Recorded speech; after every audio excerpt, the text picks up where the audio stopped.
Hey guys, exciting day. I just received in my email my final tune revision for my E85 tune for my Audi S3 that's on a Vortex XL with every fueling mod that you could think of so far.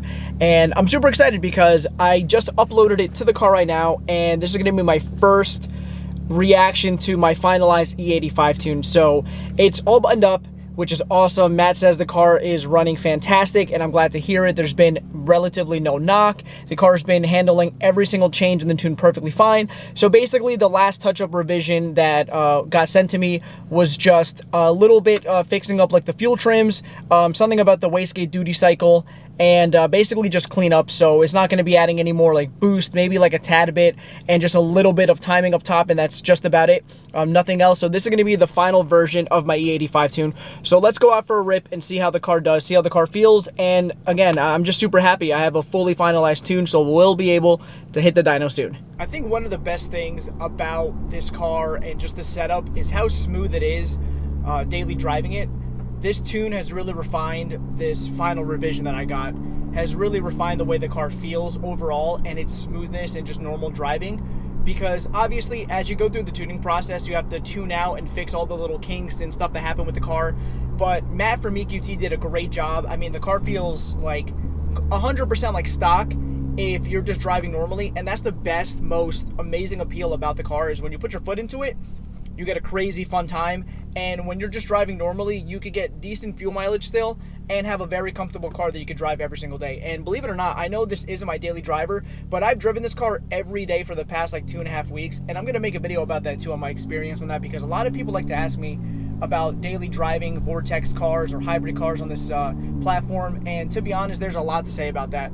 So far, one thing that I'm noticing is just the smoothness of everyday driving. One thing I really want to get done right now is just do a really good pull and just see what the car feels like, because that's what's going to basically let me know what this car is ultimately going to feel like. Unless in the future I tell Matt that I want to turn it up a little bit, which I do have headroom to do if I would like to, but that's when you start getting into sketchy territory where you can start really hurting an engine if you're going to push it too hard. All right, so I'm going to roll into a little bit. Let's see.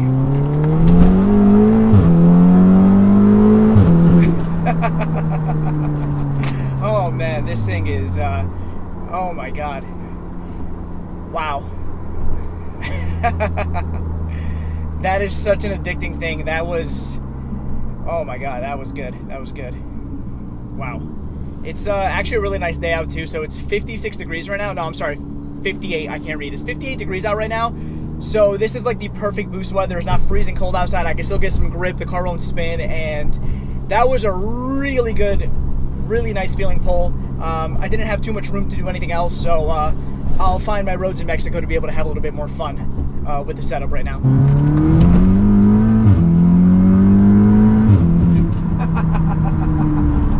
Oh man, this thing is, oh my god. I can see why setups like this are so appealing in this community, because it's such a difference between just doing regular stage tunes with your tuners compared to doing something like this. I mean, this completely changes the platform, and it's very hard to explain how enjoyable it is and how smooth the car just drives in every situation possible. To have the power whenever you want it, to want to drive normal, and you can do that too. It's such an appealing thing, honestly, guys. And when there's companies out there that make great products, it just makes it even better to have the confidence in doing what you want to do with these cars. Like EQT makes awesome things. IE, there's so many companies out there that make so many good products for these cars that it's just worth it in every aspect. If you're going to tune on this platform, it just makes it so much worth it over like maybe picking another platform that you might be considering. Obviously, I might be biased because I am in the MQB community, but at the same time, I feel like sometimes this platform is a little underrated and people oversee it, when it definitely right now in the Euro game, and probably in the entire car game overall, probably one of the best platforms to tune and work on. I'm going to do a little third gear roll on here and just...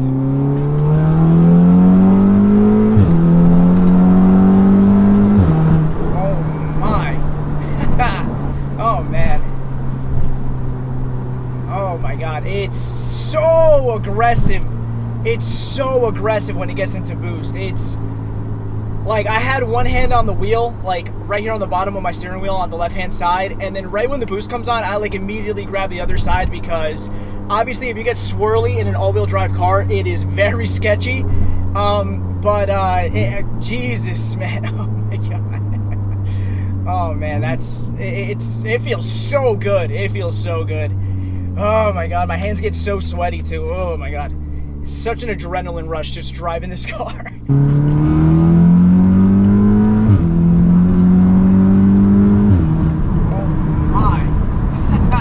I really absolutely cannot wait until I'm able to hit the track up in March when they start opening in my area, because I know this car is going to put down some pretty good times, honestly, even full weight. I think that's what I'm going to do. I'm probably going to head to the track when they open up and do some passes full weight to see what the car does, and then slowly start to do some weight reduction to see where I end up at on my setup. I'm really hoping to do high 10s to mid 10s, but we'll see. And if I'm feeling really crazy, I don't know, maybe I'll like do a crazy for one weekend, go on a Sunday, on Saturday spend the whole day like gutting out the car, not like entirely, but all the back seats out, everything on the trunk out, passenger seat out, like take out as much weight as I possibly can without completely making the car a tin can, and then see what I can do. I don't know. I'm very optimistic that this car is going to put down some very good times. The only thing that I need, though, I'm going to need a better tire setup for sure. I'll see what tires I'm going to go with. I don't think I want to do so like full like slicks. I don't want to damage anything. I think that's just too overkill. Obviously, I want to run the best time possible, but I want the car to also not break. So, I don't know, maybe a really good performance summer tire. I'm still debating on what direction I want to go in, because right now the wheels that I have the Continental, the Extreme Contacts, the sport ones, so they're a really good tire. And even in cold weather, they've been hooking surprisingly. I know they're not meant for the cold weather, but they do a pretty decent job, to be honest. And they're still in great shape, so I might run these and see what they do. I don't know. I'll figure it out. I still have a couple of months, obviously, to figure out exactly what I want to do. But for the power that this car puts down, I'm going to need a decent tire. I don't want to just spin all fours and then just put down a bad time or a bad 60-foot. My best 60-foot in this car was like a 1.6, so I know consistently if this car can do a 1.5 to a 1.6, I'll easily be able to run like a mid-10 second quarter-mile pass, and that's ultimately my goal. Obviously, I want to run 10s, but if you had to ask me exactly where I want to be at with the way the car is, I think somewhere like a 10.5 or 10.6 is my real goal. Obviously, if I break into the 10s, 10.8, 10.9, I'm going to be super happy. Trust me, I'm going to be celebrating. I'm going to be like ecstatic of how happy I am with how far this car's come. But if you had to ask me, I'm really looking at it like a mid-10, 10.5, 10.6, and then obviously, depending on what else we do, get even deeper than that. I don't know. We'll see. But I got to figure all that out before March, but we still got time. Guys, I'm really not sure what much more I can say about how phenomenal this car has been. Just going through the whole tuning process with you guys has been super fun.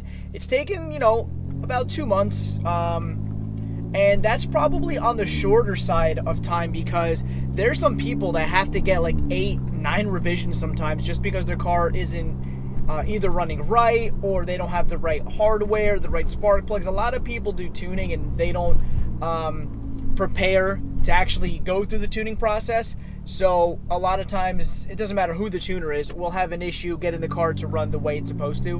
And luckily for me, I've gone through 4 revisions on both 93 and E85. Everything has ran perfectly fine. I made sure to use the exact things that I needed. I make sure to use, the right spark plugs. I made sure that the fuel that I was using that was good for the tuning. I made sure that everything was installed 100% so that I wouldn't go through any hiccups when it came to the tuning process. And that's honestly, guys, one of the most important things that you need to do and that you need to prepare for anytime you're going to go out and go through this process if you're going to be making more power in any car and any platform. So yeah, guys, the car feels amazing. It's a beast. I cannot wait again to take this to the track and just see what kind of numbers we could put down. I'm just super excited about this, guys. It's been a fun journey. In the next couple of weeks, I will be getting the car on the dyno after the new year to see what this car actually makes on the E85. And then after I take this car to the dyno, I am going to switch back to 93 probably for the rest of the winter, just because as it gets colder and the winter gets deeper, a lot of stations here, they have really, really bad E85, very low ethanol content. And sometimes you'll get up to, like E60 at most. and I just don't want to have a problem with my e-content because I don't want the car to run wrong. I don't want the car to have any issues, and that's the last thing that I need when everything has gone pretty much perfect. So yeah, guys, that's pretty much all I got to say about this, and can't wait to keep doing what I've been doing with this car. It's been nothing but amazing. So guys, that's going to conclude the video. Thank you so much for watching. The only word that I can really use for how this car feels is amazing. It's such a fun time, and I'm so glad that the tuning process is now over. So now we can dyno the car and see how much power it really makes on the E85, and I'm super excited. I'm going to be setting something up with the shop soon to within hopefully the next 2 to 3 weeks, I'll be able to dyno the car and see what power it puts down. But guys, the process is over. Hopefully you enjoyed all the videos. It is a simple process. It does take some time, and depending on how well you set up your car and maintain your car is how long it's going to take and how many revisions you're going to get. Obviously, the most ideal way would be to get the car tuned in one day on a dyno, but again, that costs more money. You have to rent the dyno, you have to pay for the time that the tuner takes to do that. So I guess for me, this was just the most cost-effective way to do it, and honestly, it wasn't that hard, and you just have to be patient with it. So all I know is that when track season comes around again in the next couple of months, my car will be ready and I'll be able to put some good times down, and I was able to save myself some money in the process. But anyways, hopefully you guys did enjoy this video. Please like, comment, and subscribe. It lets YouTube know that I'm doing a good job. I'll see you guys in the next video. Have a good day.